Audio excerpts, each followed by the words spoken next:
Welcome to the Wired Educator Podcast, where it's all about becoming a better educator now so you can make a greater impact and enjoy a higher quality lifestyle.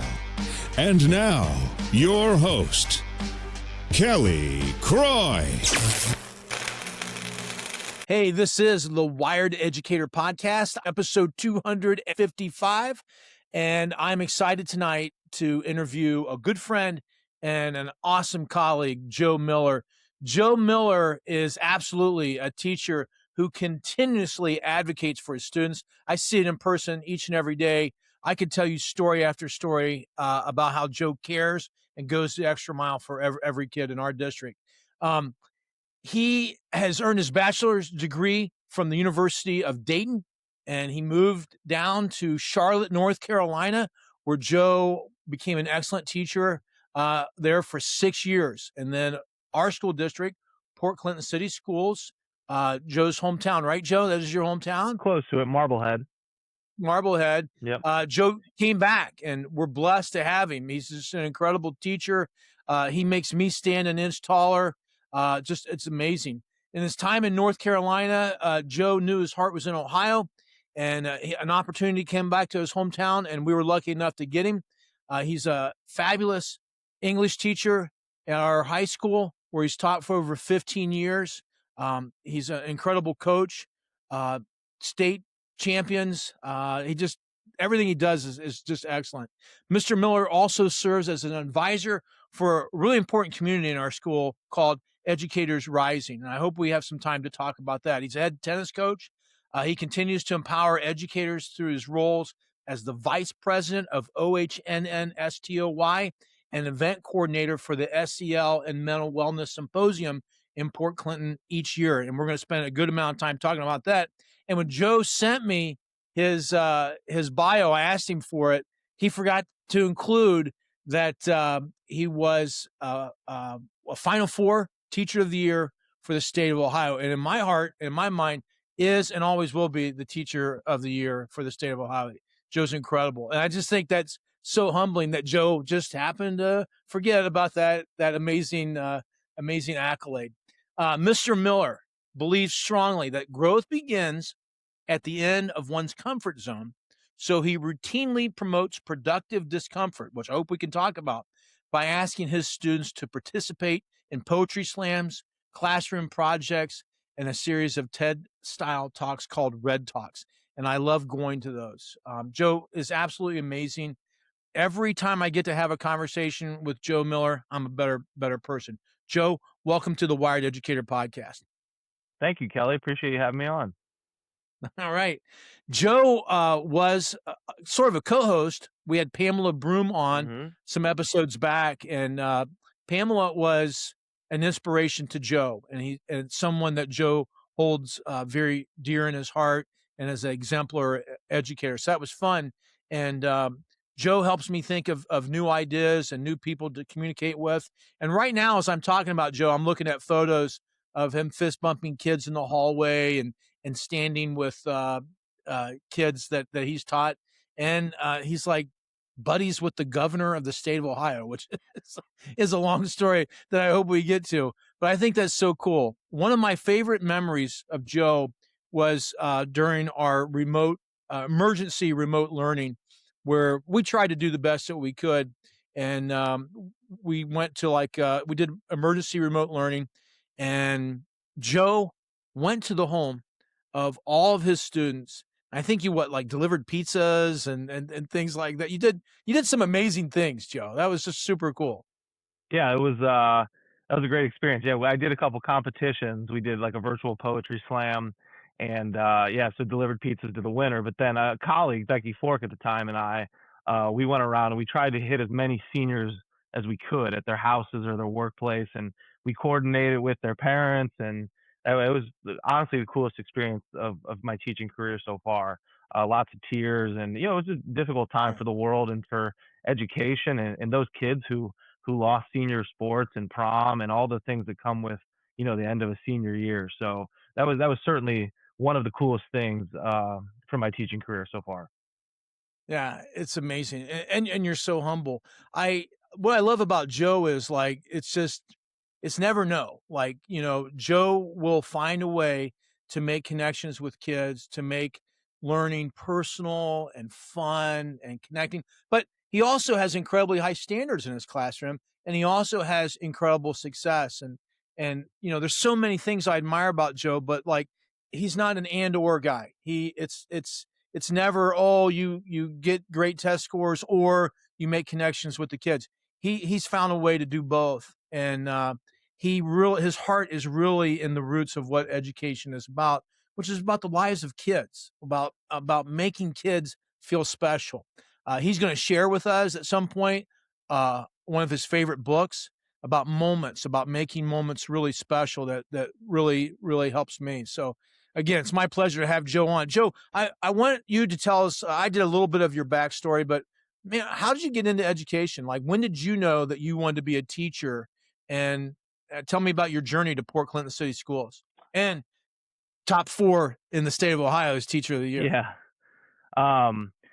So first of all, Kelly, I appreciate all the kind words. I'm the lucky one that gets to work with Kelly Croy on a daily basis. So he's usually stopping in my room delivering books or talking to my kids about podcasting or something awesome. So we refer to him as the ambassador of awesomeness at Port Clinton City Schools for a reason. So appreciate you, Kelly.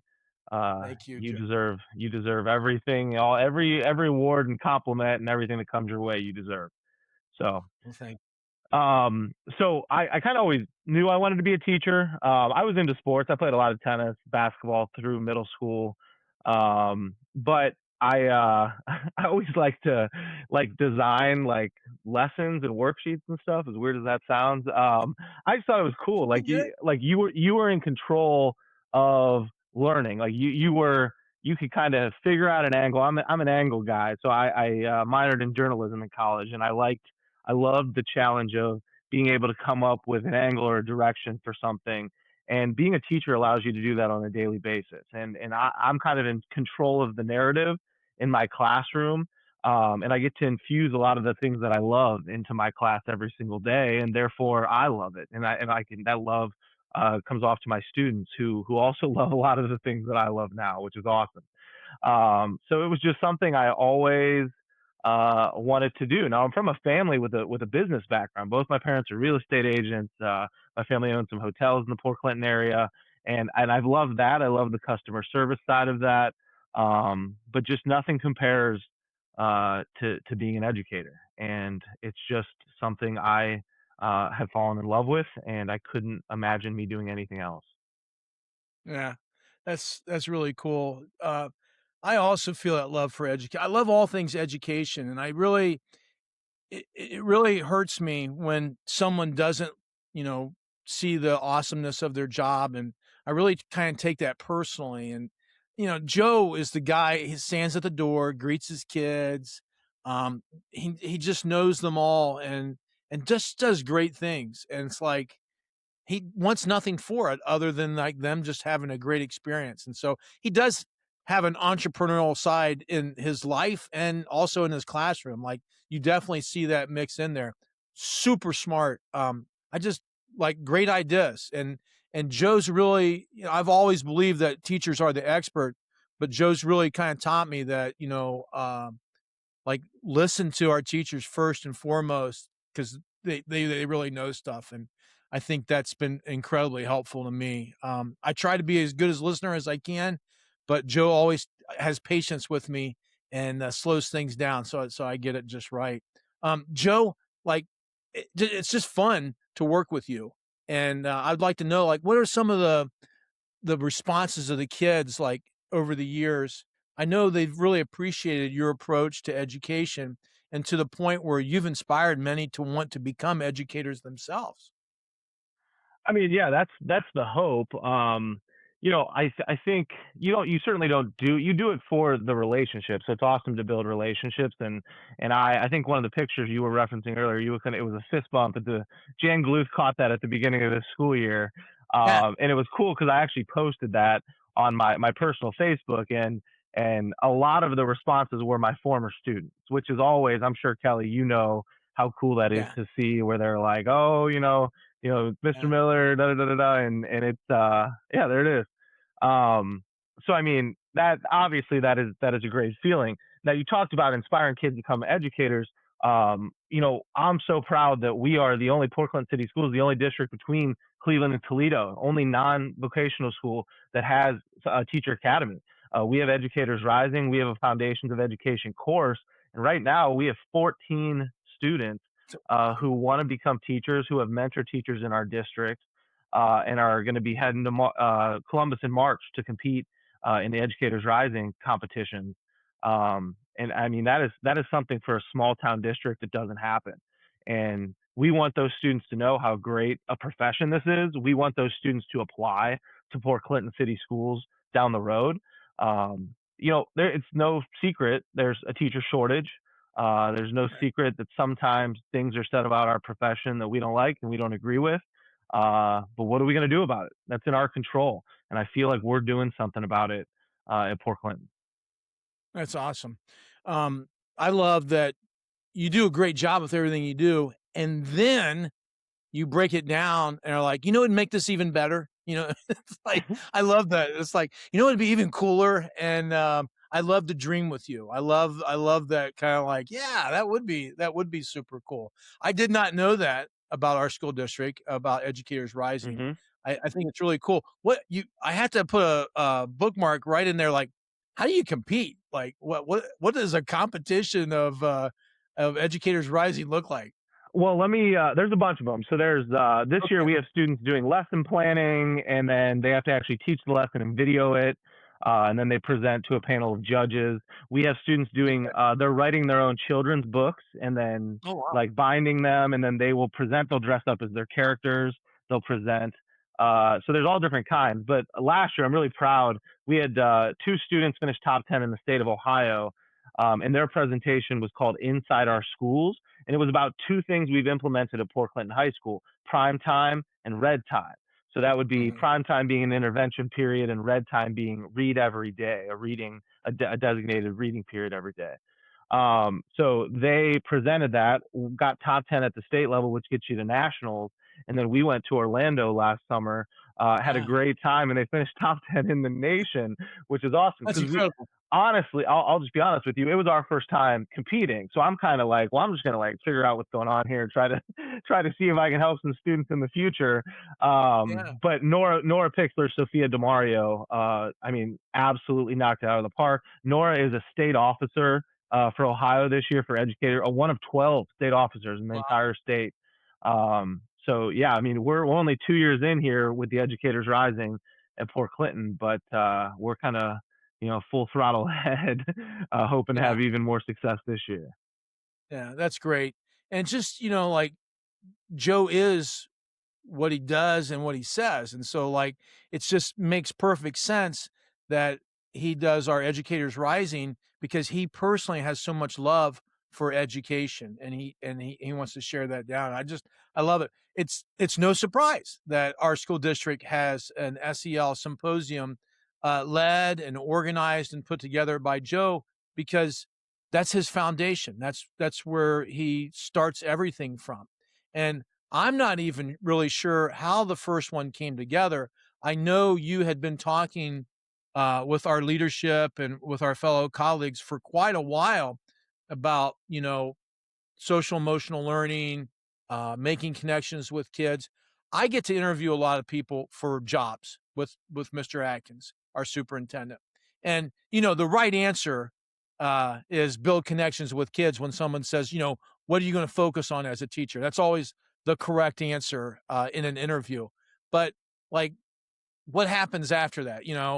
Joe has really built something incredibly special. When I say this is an SEL symposium at Port Clinton City Schools, I don't want you to think of like an in-service or a workshop or something like that. This is like a national convention showcasing major voices at our school, and Joe organized all that. So, Joe, I threw a lot at you there, but like, remind me, how did our first symposium come to be, and um, why was this such a passion of yours? I'm so happy we were able to support you and help you do this because we all benefit. Yeah, absolutely. So this will be our third year. So we started a couple years ago.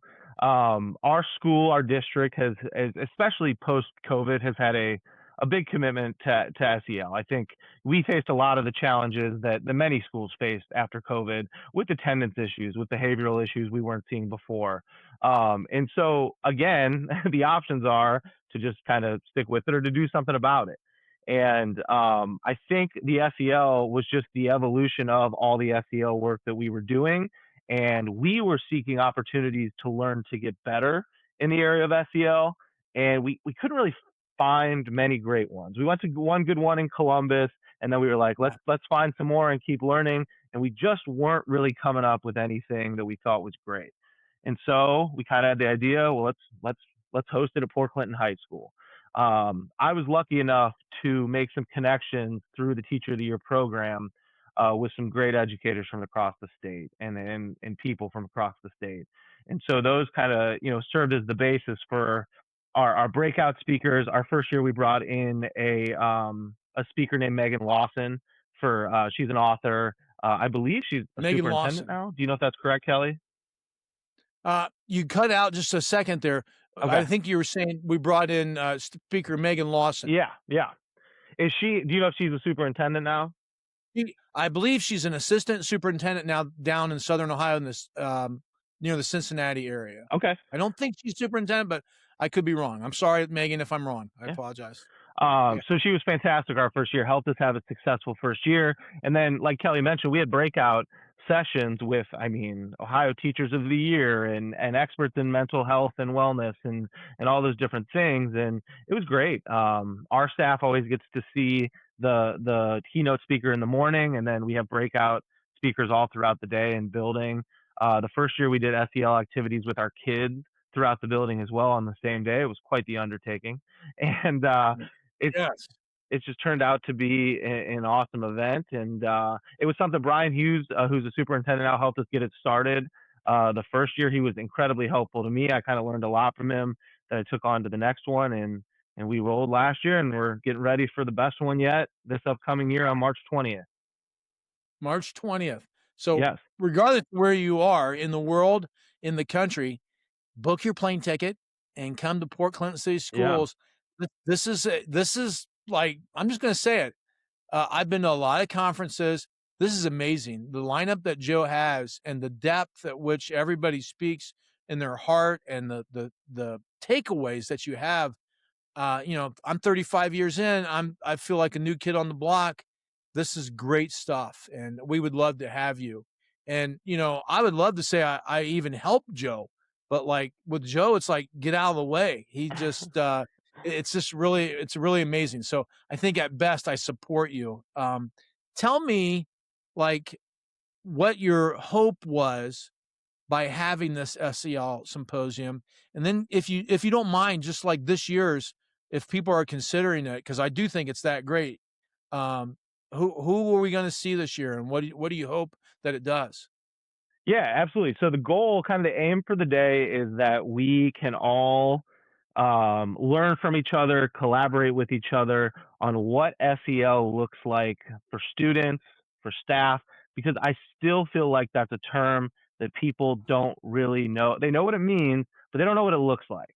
And that we Yeah. try to have very intentional sessions where you can learn steps, where you can go back to your school, back to your district, and you can implement things right away to help your students, to help your staff.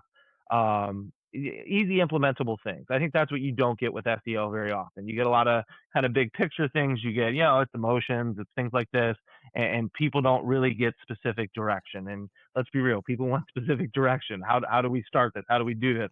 We know it's beneficial, but we don't know how to do it.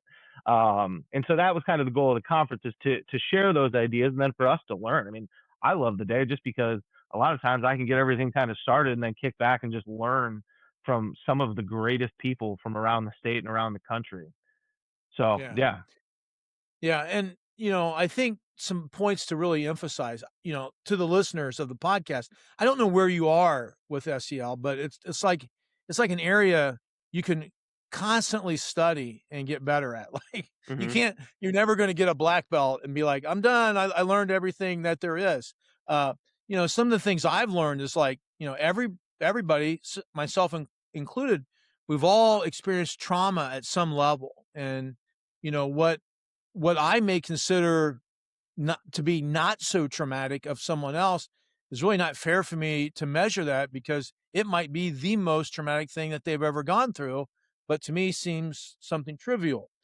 I'm not saying this is from our district or not, but I remember someone asking me once, like, what is this SEL nonsense? And I said, and you correct me if I'm wrong, Joke, and I may be wrong, but my wording was, I said, like when our parents and our relatives taught us coping skills with how to deal with difficult moments in our life, some kids don't get that.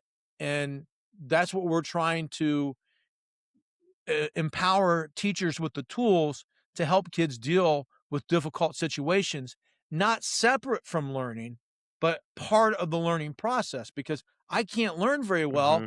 if I'm internally or externally going through trauma. How close am I, Joe? You're spot on.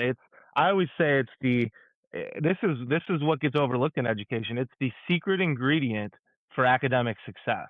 And a lot of people are like, "What are you talking about?" A lot of people just get really weird about connecting SEL and academics. Yeah. They almost like act like it has to be two separate things. Our school district, and specifically just because I work in this building, our high school has proven, I think, over the past few years that a commitment to SEL, to culture work, to things like that directly correlates with academic success.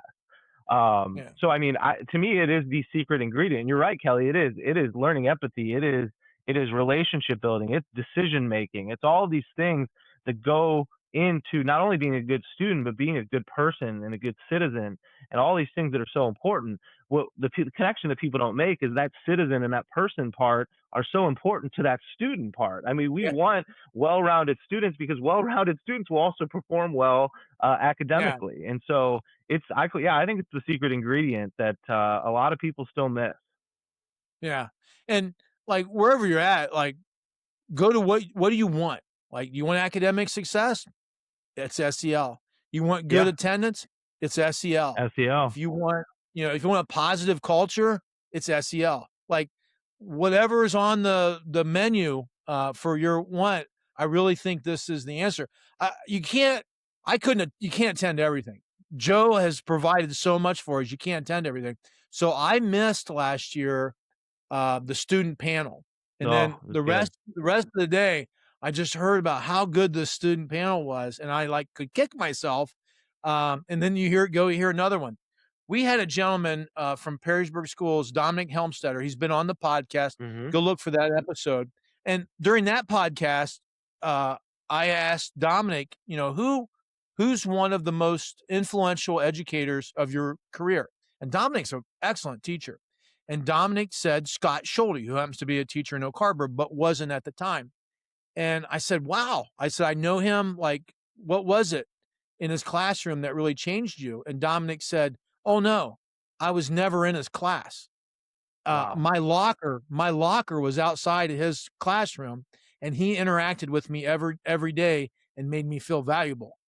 Never had him as a teacher, and it's the most influential teacher that he's ever had. And that just goes to emphasize the connection with the kids is everything, man. It's just everything. So Yes. let me put you on the spot, Joe. Like you're awesome at this. What are some things that are like either non-negotiable or good takeaways or practices or things you've learned about SEL that you'd want others to know? Yeah, I would. Let me just kind of talk to teachers who are just kind of getting started or not exactly sure how to incorporate SEL maybe into their classroom or the school. I would encourage you to look at the SEL standards. Like in Ohio, we have specific learning standards for SEL, and a lot of people don't even know that. Right. They look just like our state learning standards. So I have a high school strain. There's I think like a K to 3 or a K to 5, and then there's a middle strain too. And what I like to do, and I kind of think a few years ago when I started really using this intentionally is, all right, I have my couple standards that I'm addressing in class today in terms of my English class, so ELA. How can I also incorporate a couple of these SEL standards? And so that could be in the literature that we're reading. It could be in the discussions that we're having, things like that. So if you have an observation coming up where you're putting together a formal lesson plan or something, one thing I would encourage you to do is use that as an opportunity, not to impress your administrator or anything, but to intentionally add and look at those SEL standards to see how you could tie it into the lesson that you're about to teach. Because I promise you, it will make it a better lesson. It will make it a better lesson for your students. So that would be kind of my first step, is to use the standards that I think a lot of people don't know that we have available to us. The other thing I love to do is weird days. So when there's weird days before a break and there's a music thing going on in the morning and it's all crazy, I think a lot of people look at those as a wasted day, and I always kind of see them as an opportunity to do Yeah. something that the kids will love. So just like, for example, like one time I did this activity called Hero Highlight Heartbreak. And it got really, really, and I didn't expect it to get so intense, but every kid had to go around the room and share the hero of their life so far, the highlight of their life so far, and the biggest heartbreak of their life so far. Oh, And I mean, yeah. there were kids in tears. I mean, we were laughing, we were crying or whatever. But I think what you just hit on before about Dominic and his favorite teacher being someone he didn't even have, is that those conversations and those moments are the ones that those students are going to remember. Unfortunately, they're probably not going to remember the essay practice before the state test. but Probably not. I mean, there's so much other times and opportunities that I can incorporate SEL and the components of SEL into my curriculum. Yeah. And, while we talk about the fist bump, and I think I think a fist bump or a high five or whatever is really awesome. There's a lot to that, and I could probably spend a whole podcast just breaking that down. But like, Joe's really intentional about conversations, and like, it's part of his academics, and it's part of his SEL intention about the conversations that they have, and even looking at literature and things like that. Now, both of us were ELA teachers, Joe. So Hmm. somebody might say, well, that's really easy for literature and writing and things like that, but I'm an Algebra 1 teacher, or I'm a whatever. Can you really, I know the answer, but can you really fit it into all academic areas? The answer, of course, is yes, but how, right? Yeah, I just think it's an understanding that doing a warm up not associated with your content for 5 minutes for the betterment of your students, in terms of just in terms of being good humans or building relationships with them. I mean, that's just as important. So that is not wasted time. It is always great if we can tie the curriculum in to it, but it's I mean, it's not a bad thing to spend a little bit of time doing something. In fact, some of my favorite moments are in the classroom or when we go off script, and you just have those moments that I'll never forget with students. Yeah. Yeah, it's really beautiful, Joe. Thank you very much. Now, Joe's honored me by allowing me to do a live podcast episode from the SEL symposium that day. And so on my Instagram and X and Facebook, and we're going to go live, and I'm going to record it. It'll be an audio and a video podcast. Hmm. And I'm interviewing Casey, I want to say Kunick, CUNY. CUNY. And he Yep. is, he's a lot of things, but Yeah. yeah. Can you tell me a little bit about Casey and our other guests that day, or a few of them, so people who might be interested? And if you go to wirededucator.com, I posted a preview with links to sign up on there, and I'll also include in the show notes if you want to sign up or just learn more about the event. Yeah, Casey, man, we're so excited. We're flying him in from California. He was the 2024 California Teacher of the Year. He might be the hottest name in education right now when it comes to AI. I just saw on Facebook he was keynoting at Boston College this past weekend, an AI thing. So he's Wow. actually, we're obviously an SEL symposium. He's actually going to talk about the SEL work he does through AI. He uses AI in his classroom every single day. And that's another thing right now that everybody's talking about. So we're kind of, I think his speech is called SEL AI and the New Era of Rigor Through Relationships. And it's You kind of get it. just like everybody's wondering, where do we go from here? What are we doing? Are we going back to paper and pencil? Are kids cheating on things? Are Right. they not cheating on things? Oh yeah, we Yeah. got to sprinkle in some SEO work here too. And I think he's going to kind of tell us how to put it all together, which is Nice. super, super exciting. And to hear from someone, I got to tell you what, I was down in Columbus at the Capitol Conference with Kelly, and I was with the 2024 Ohio Teacher of the Year, Mark Lowry, and the 25 Teacher of the Year, Danae Pinkney. And they both had saw Casey speak, and they both Oh, told wow. me he was the best speaker they have ever seen. Oh, wow. And he's Okay. Well, coming to Port Clinton on March he's 20th. March 20th. Well, Yes. I'm going to sit in the front row and take notes. That's exciting. Very good. Yeah, And we got some other cool guests we do.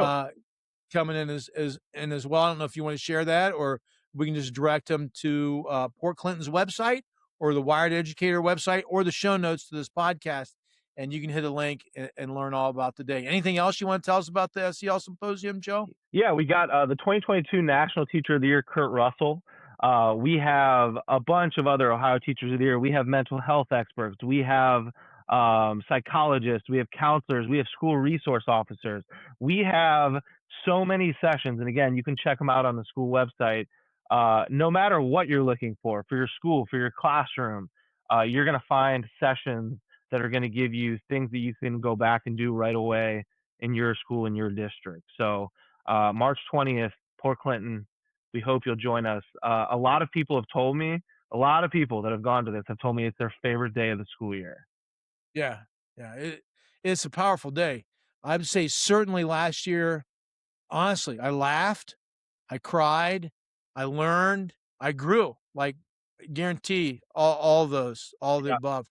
It's a really special day. And like, okay, so let's say you can't make it. All right. Let's say you can't make it. Shame on you. You can make it. But let's say you can't make it. Check out the link to Joe's work in the show notes of what the day looks like. And if you can't make it, reach out to people wherever you live and see if you can create something similar. Like, we want good ideas to spread. And Joe has created a wonderful template and a wonderful emphasis on the heart of what education truly is.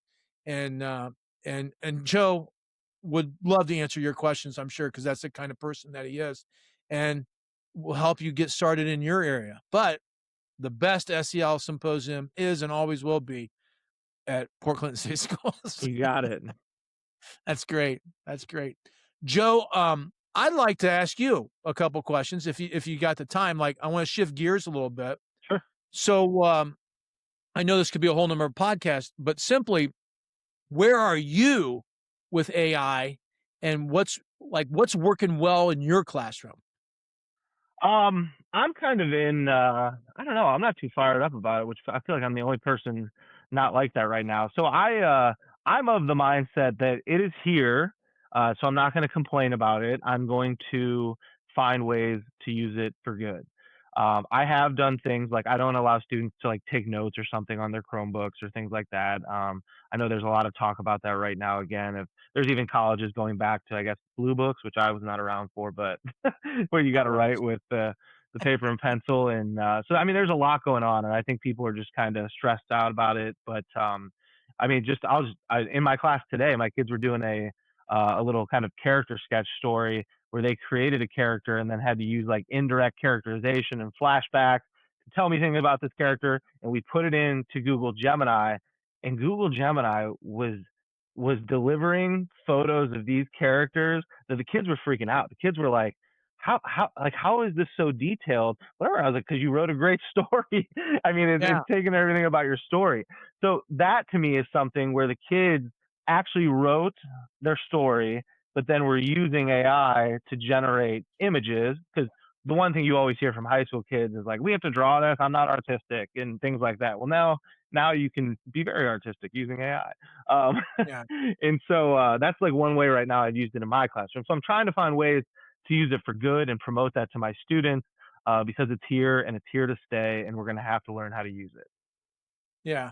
And, so I'm right there with you. I don't really know. I'm using AI. I don't really know where I am I'm a person who's dedicated my life to being a wordsmith and learn how to draw pictures. And now that's two things that AI does incredibly well. Mhm. And so it kind of like pokes me in the gut a little bit that, you know, I like to spend hours drawing a cartoon. And now somebody who doesn't have any artistic skills can make something better than what I can draw.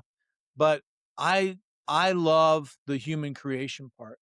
And the writing piece, like, I will say, like, I use it as a writing advisor. It makes Mhm. me think of things that I wouldn't have thought of or approaches.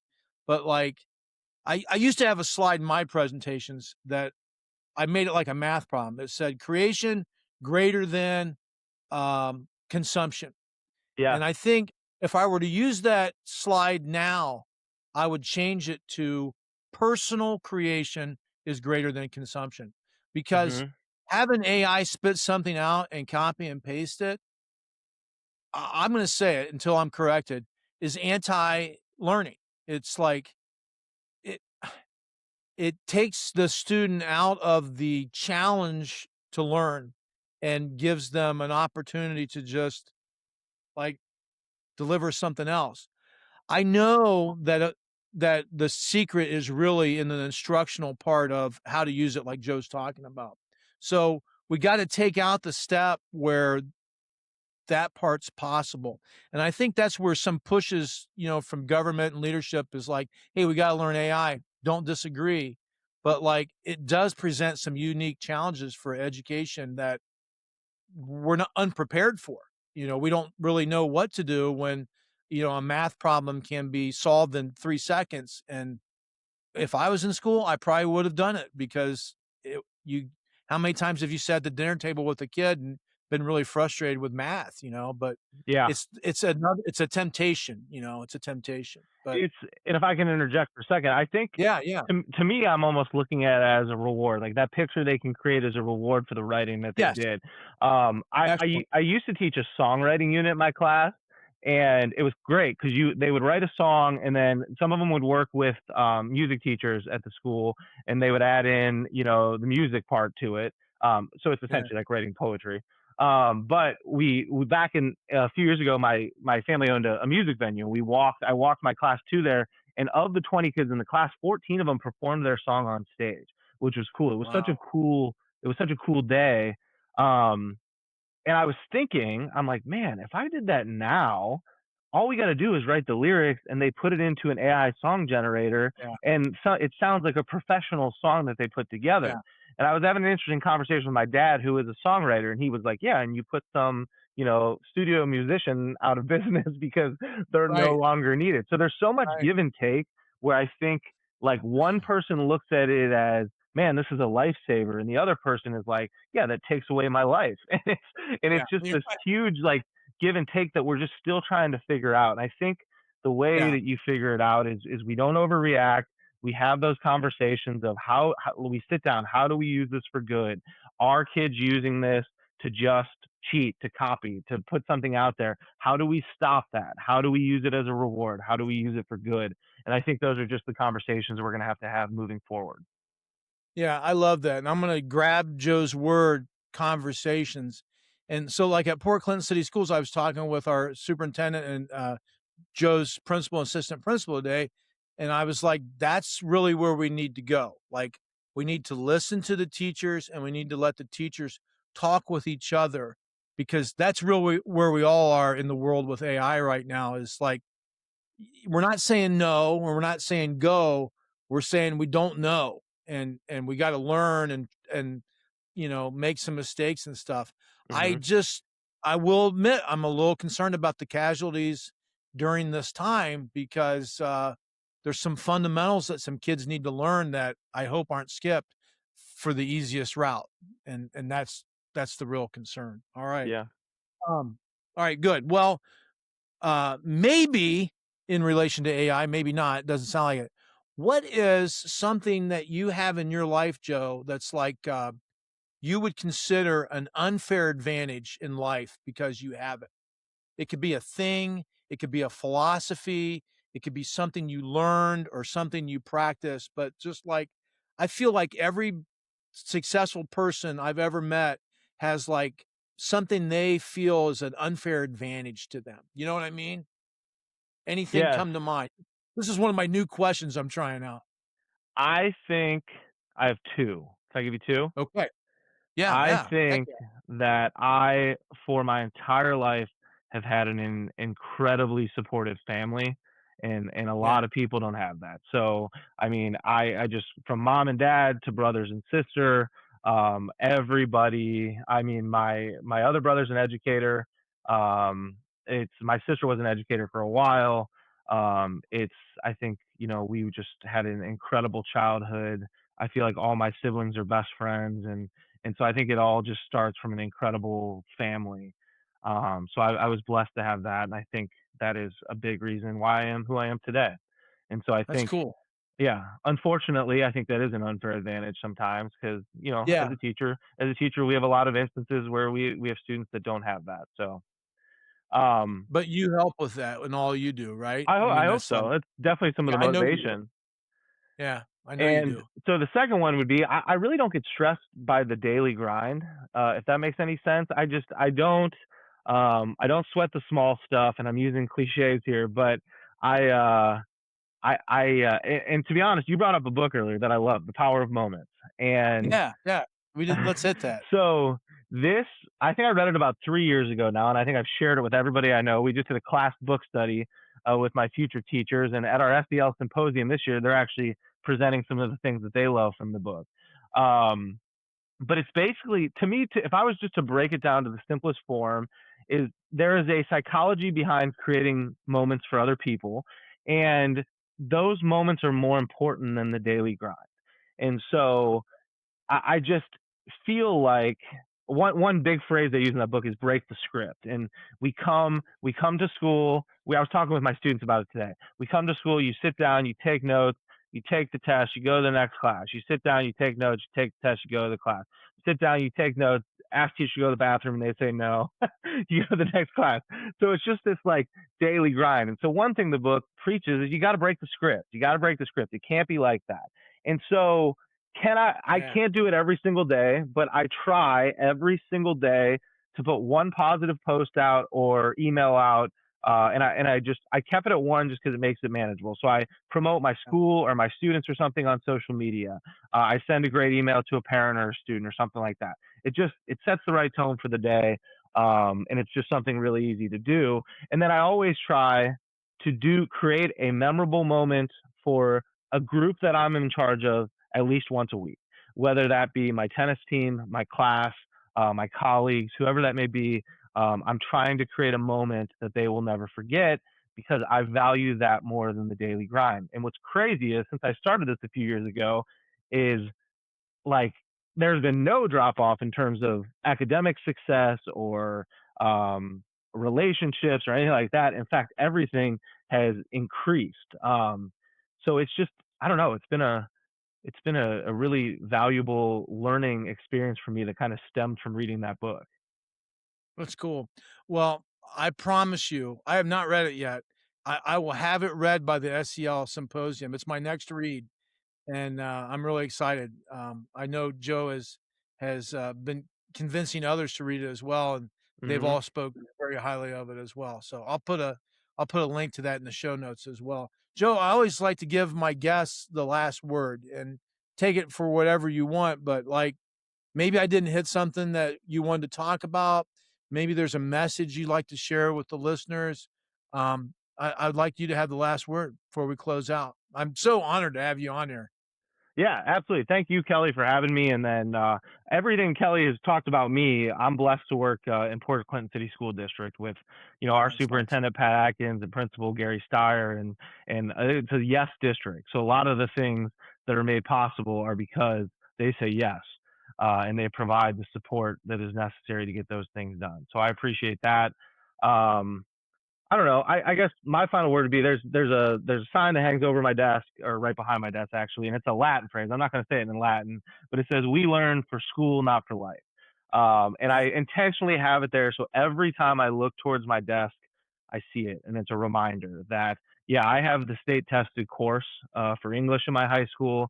I have a lot of important things going on in the tennis court on the tennis courts and the future teacher program and all these different things.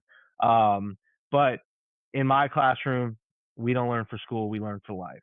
And I think if you take that approach and then you throw in some of this moment maker stuff, it's a recipe for success. And that success comes well beyond academic success. The academic success is there, but it comes to all that tough stuff that seems so tough to get: relationship building, well-rounded students, all that stuff that kind of gets thrown around maybe a little bit too much and you don't really see it.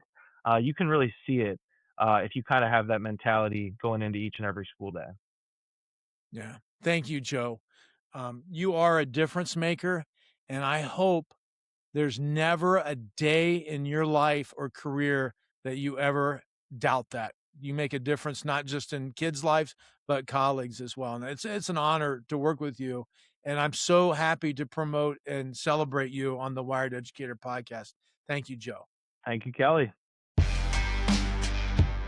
Thanks for listening to the Wired Educator podcast at www.wirededucator.com.